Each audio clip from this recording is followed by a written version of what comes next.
بسم اللہ الرحمن الرحیم۔ شروع اللہ کے نام سے جو بہت بڑا مہربان نہایت رحم والا ہے۔ صاحب بخت الاحلام نے نقل فرمایا کہ ایک آدمی نے مجھے بیان کیا کہ میں بغداد سے چلا اور مصر جانے کا ارادہ تھا، کیونکہ میرا بھائی ادھر چلا گیا تھا، نیز بھائی کی بیوی اور چھوٹی بچی بھی میرے ہمراہ تھے۔ ہم بہت بڑے قافلہ کی صورت میں بغداد سے نکلے، وہ مشق کے قریب ایک جگہ پر پہنچے تھے کہ ہمیں ڈاکوؤں نے آ لیا اور جو کچھ لوگوں کے پاس تھا سب چھین لیا۔ ہم ایک پانی والی جگہ پر تھے۔ میں نے اپنے ہمراہیوں سے کہا، موت کا وقت معین ہے، اس کو وقت مقررہ پر لازماً آنا ہے اور اس سے قبل آ نہیں سکتی۔ اگر خلاصی اور چھٹکارا حاصل کرنے کے لیے چل پڑیں تو یہ اس سے بہتر ہے کہ یہیں پڑے رہیں۔ امید ہے کہ اللہ تعالیٰ ہم پر رحم فرمائے گا اور ہمیں نجات عطا فرمائے گا۔ ہم مسلسل 2 دن اور 2 راتیں چلتے رہے، نہ کوئی چیز کھانے کی تھی اور نہ پینے کی، اور مزید برآں مجھے وہ چھوٹی بچی بھی اٹھانی پڑتی تھی کیونکہ اس کے والدہ اسے اٹھانے سے قاصر تھیں۔ اسی حالت میں بہت سے لوگ راہی ملک بقا ہو گئے۔ تیسرا دن ہوا تو ہم عرب کے ایک دیہات میں پہنچے۔ میں ان کی ایک عورت کے پاس گیا، اس کا دامن پکڑ کر کہا، میں تیری پناہ میں ہوں، اور ساتھ ہی میں نے قرآن مجید پڑھنا شروع کر دیا۔ گھر کا مالک مجھ پر مہربان ہو گیا۔ میں اس کے ساتھ بات چیت کرنے لگا اور اس کے ساتھ نہایت نرمی سے گفتگو کرتا رہا، حتیٰ کہ اس نے دریافت کیا کہ تم کیا چاہتے ہو؟ میں نے کہا، بطور احسان مجھے اس عورت اور اس چھوٹی سی بچی کو سواری مہیا کرو اور ہمارے ساتھ مشق تک چلو۔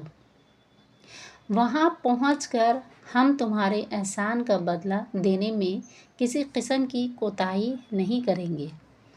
چنانچہ اس نے آمادگی ظاہر کی، مجھے بھی پہننے کے لیے کپڑے مہیا کیے اور میری بھاوج اور بھتیجی کو بھی۔ ہمیں سواری دی اور دمشق تک پہنچایا۔ پانی اور سفر خرچ بھی بقدر کفایت مہیا کیا۔ کچھ دن کے بعد ہم دمشق کے قریب پہنچ گئے۔ سارے شہر کے لوگ مصیبت زدہ قافلہ کے استقبال کے لیے نکلے اور ان میں سے ہر شخص اپنے عزیز و اقربا اور دوست و احباب کے متعلق دریافت کرتا تھا، کیونکہ انہیں قافلہ کو درپیش مشکلات کی اطلاع مل چکی تھی۔ مجھے بھی ایک شخص دکھائی دیا جو میرے متعلق لوگوں سے استفسار کر رہا تھا۔ میں نے کہا، میں یہاں موجود ہوں۔ اس نے میری اونٹنی کی مہر پکڑی اور ایک خوبصورت گھر میں داخل کیا جو صاحب مکان کی خوشحالی اور فارغ البالی پر دلالت کرتا تھا۔ مجھے پختہ یقین تھا کہ یہ میرے بھائی کا دوست ہے۔ ہم اس کے پاس 2 یا 3 راتیں خوب سکون اور رات میں رہے، نہ اس نے مجھ سے کسی چیز کے لیے دریافت کیا نہ ہی میں نے اس سے۔ تیسرے دن اس نے مجھ سے اس اعرابی کے متعلق دریافت کیا۔ میں نے واقعے کی صورتحال اس کو بتائی۔ اس نے کہا، جتنے دینار درکار ہیں لے لو اور اس کے حوالے کر دو۔ میں نے کہا، صرف اتنے دینار درکار ہیں۔ اس نے اتنے ہی دینار میرے حوالے کر دیے جو میں نے اس اعرابی کو دے دیے۔ بعد ازاں اس شخص نے مجھے بہت سا ادھیر راہ دیا اور پوچھا، کتنے اونٹ سواری کے لیے مطلوب ہیں اور مزید کتنا سفری خرچ درکار ہے اور کہاں جانے کا ارادہ ہے۔ جب اس نے یہ دریافت کیا کہ کہاں کا ارادہ ہے تو میرا جسم کانپ گیا۔ میں نے سوچا، اگر یہ شخص میرے گمان کے مطابق میرے بھائی کے دوستوں سے ہوتا جن کو اس نے میری پرسش، احوال اور دیکھ بھال کے لیے لکھا تھا تو مجھ سے یہ سوال کبھی نہ کرتا اور اس کو میرے مقصد سفر کا پوری طرح علم ہوتا۔ میں نے اس سے کہا، میرے بھائی نے تمہیں کتنے درہم و دینار دینے کے لیے لکھا تھا؟ اس نے دریافت کیا، تمہارا بھائی کون ہے؟ میں نے کہا، ابو یعقوب بن ارزق الانباری، جو کہ مصر میں معوذ باللہ کا کاتب اور میر منشی ہے۔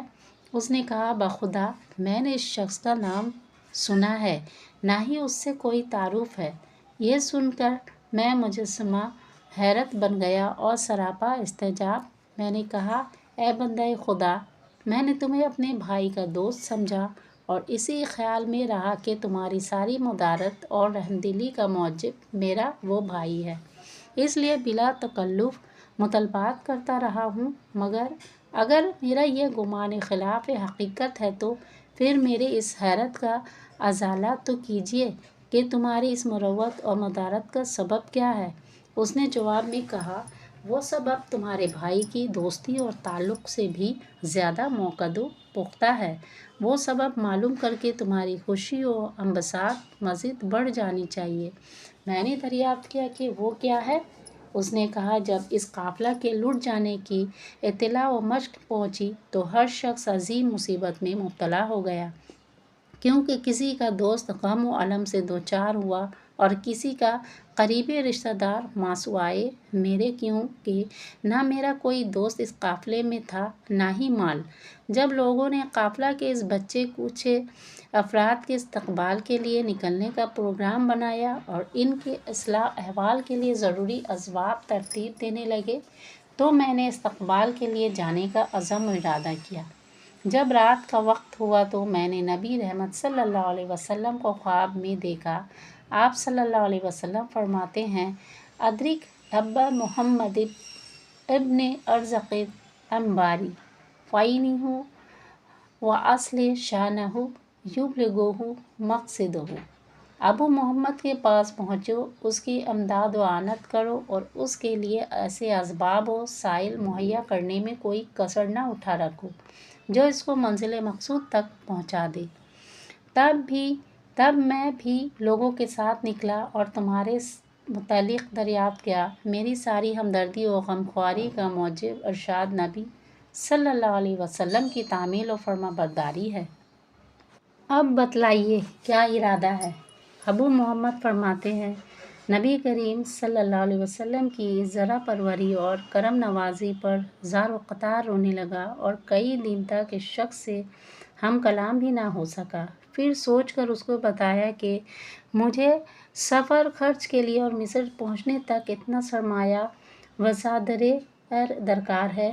اس نے وہ بلا چوں اور چرا مہیا کر دیا۔ میں نے ضروری اشیاء مہیا کر لی۔ پھر اس سے دریافت کیا، تمہاری تعریف کیا ہے؟ اس نے کہا، مجھے لوگ ابن الصابونی کہا کرتے ہیں۔